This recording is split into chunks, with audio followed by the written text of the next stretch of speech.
সেখানে ঝাড়ুদার থেকে শুরু করে আমাদের সেখানে ক্যাবিনেটের ঊর্ধ্বতন কর্তৃপক্ষ প্রত্যেকেই যার যার পক্ষ থেকে আমরা সেবা করে যাচ্ছি। তাই আমাদের হাত ধরে আমরা যখন বাংলাদেশকে একটা বিশ্বের লোকে আমরা এগিয়ে নিয়ে যাবো, সেখানে নিজের ধাপে ধাপে আমরা ধাপ মানি না, আমরা কোনো বৈষম্য চাই না।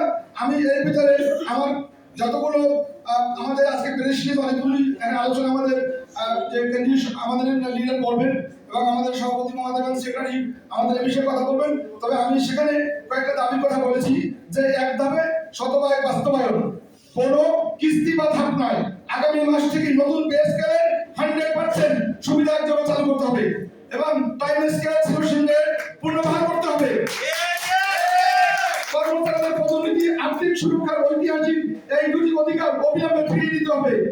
ভাতা আধুনিকরণ, বর্তমান বাজার মূল্যের সাথে সংগতি রেখে চিকিৎসা ভাতা এবং সন্তানদের শিক্ষা ভাতা, বাড়ি ভাড়া ভাতা সম্মানজনক পুনরুদ্ধার করবে এবং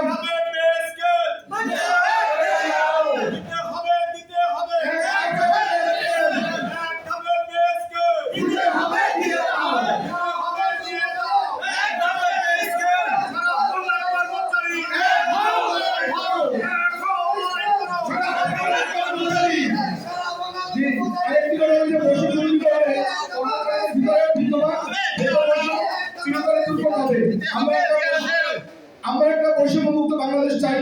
এই যে বাংলাদেশে থাকবে আমাদের সরকারি কর্মকর্তা কর্মচারী, আমরা সে কারণে প্রধানমন্ত্রী একটি পরিবারের একটা অংশ, সেই আংশিক হিসাবে অংশীদার হিসাবে আমরা বাংলাদেশকে এগিয়ে নিয়ে যাবো এবং মাননীয় প্রধানমন্ত্রীর হাত ধরে আমরা দেশকে এগিয়ে নিয়ে যাবো। এই বলে আমি আমার এই পে স্কেল একটা বাস্তবায়নের দাবিতে আমি আমার সংক্ষিপ্ত বক্তব্য শেষ করছি।